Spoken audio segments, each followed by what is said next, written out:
नमस्कार दोस्तों, फिर हाजिर आपका दोस्त जी आर चौधरी। फिर आपके लिए क्लासरूम में से जो इंपॉर्टेंट चीजें जो है उसकी हम चर्चा कर रहे थे पिछले कुछ क्लासों में। वीडियो आपने बहुत देखे होंगे यूट्यूब पे, लेकिन जो मैं क्लास लेके आता हूँ वो क्लासें हैं जहां से आखिर समस्याएं आती है और जहां से सवाल आने की संभावनाएं होती है, तो उन क्लासों को लेकर मैं आता हूँ। आज की क्लास में राजस्थान के एकीकरण को हमने लिया है और एकीकरण आपने बहुत पढ़ा होगा एकीकरण के बारे में, लेकिन राजस्थान के एकीकरण से संबंधित समितियां थी। 4 बड़ी समितियों की हम चर्चा करने वाले हैं जिनका कुछ ना कुछ काम एकीकरण राजस्थान के एकीकरण में था। आज उनकी हम चर्चा करेंगे, एक एक को डिटेल से समझेंगे, उनके सदस्यों के बारे में, उनकी सिफारिशों के बारे में डिटेल से समझेंगे। तो रट्टा मार लेना, 4 समितियों की हम बात करने वाले हैं। 4 समितियों के पहली जो समिति है उस समिति का नाम था शंकरराव देव समिति। पहली समिति शंकरराव देव समिति। शंकरराव देव समिति जो थी उसके अध्यक्ष थे शंकरराव देव। अध्यक्ष का नाम से ही वो समिति का नाम था, तो शंकरराव देव अध्यक्ष की बात आई तो शंकरराव देव उसके अध्यक्ष थे। इसके 2 और सदस्य थे, उनका नाम याद रखना आप। एक का नाम था R.K. सिद्धवा और एक का नाम था प्रभुदयाल। 2 सदस्य मतलब 3 सदस्य यह समिति थी शंकरराव देव समिति। समिति का नाम शंकरराव देव समिति, अध्यक्ष शंकरराव देव, सदस्य R.K. सिद्धवा और प्रभुदयाल। याद रख लेना, स्क्रीनशॉट ले लेना चाहिए। अब देखो ये समिति का गठन क्यों किया गया था, तो मैं आपको बता दूं कि जो मत्स्य संघ बना था, राजस्थान का एकीकरण पढ़ रखा है आपने, मत्स्य संघ बना था पहले चरण में मत्स्य संघ बना।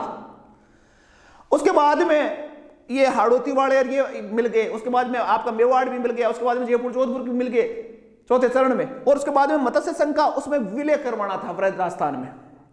वृहद राजस्थान में विलय करवाना था, तो उसी के लिए सिफारिशें देने के लिए एक समिति बड़ी थी, वो शंकरराव देव समिति थी।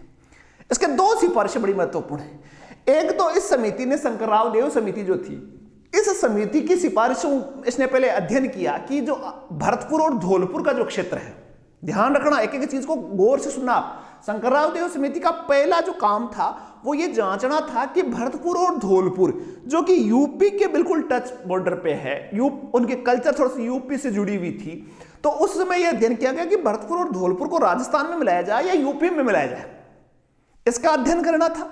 और एक मत्स्य संघ को वृहद राजस्थान में मिलाया जाए कि नहीं, क्या किया जाए इसका, इन दोनों पर इस समिति का गठन किया गया था। और इसने सिफारिश की कि भरतपुर और धौलपुर की जो जनता है वो राजस्थान में मिले रहना चाहती है, पहली सिफारिश है। और दूसरा, मत्स्य संघ का जो विलय है 15 मई 1949 को, वो वृहद राजस्थान में किया गया। आपसे सवाल पूछा जाए कि भरतपुर और धौलपुर में जनता की भावनाओं को जानने के लिए कौन सी समिति का गठन किया गया?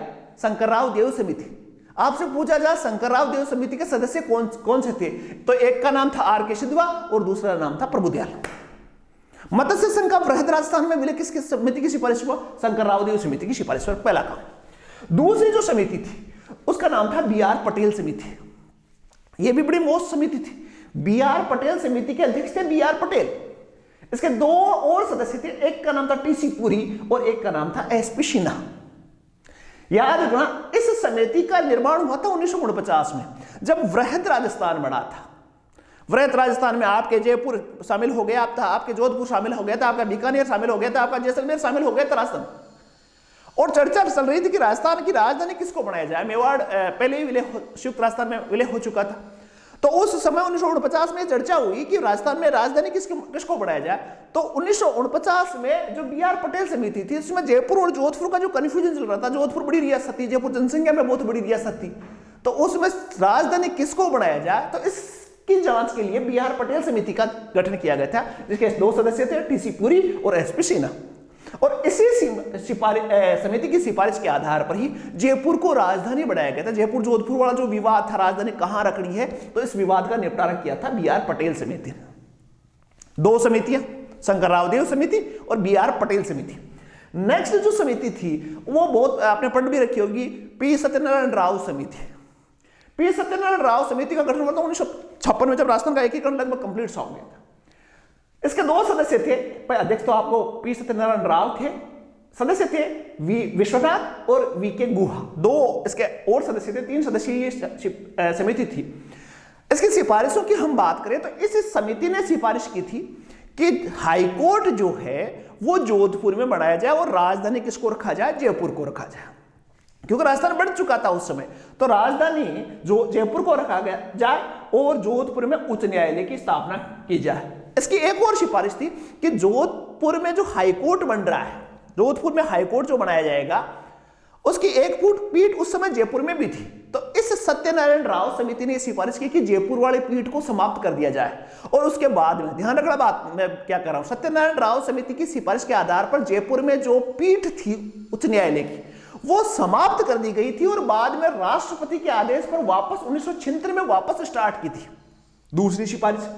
तीसरी, इसने अलग अलग जो पूरा राजस्थान बढ़ गया था तो अलग अलग शहर जैसे उदयपुर है, अजमेर है, बीकानेर है, जोधपुर है, जयपुर है, तो इनमें अलग अलग विभागों के गठन की अनुशंसा की थी। जैसे शिक्षा विभाग बीकानेर में स्थापित किया जाए, खान विभाग उदयपुर में स्थापित किया जाए, कृषि विभाग भरतपुर में, रक्षा विभाग अलवर में, राजस्व विभाग अजमेर को दिया गया, हाईकोर्ट आपको जोधपुर को दिया गया, राजधानी जयपुर को दिया गया। इस प्रकार विभागों का जो आवंटन है, अलग अलग विभाग अलग अलग शहरों को जो बांटा गया था, वो पी सत्यनारायण राव समिति की सिफारिश का। राजस्थान का संवैधानिक नाम राजस्थान रखना है, यह भी कहा गया था कि अब राजस्थान का एकीकरण पूरा हो गया, अलग अलग चरणों के अलग अलग नाम है, नाम रखना क्या है। तो संवैधानिक नाम की जो सिफारिश थी वो पी सत्यनारायण राव समिति की सिफारिश के आधार पर हुई थी। स्क्रीनशॉट ले सकते हो, बड़ी इंपॉर्टेंट क्लास।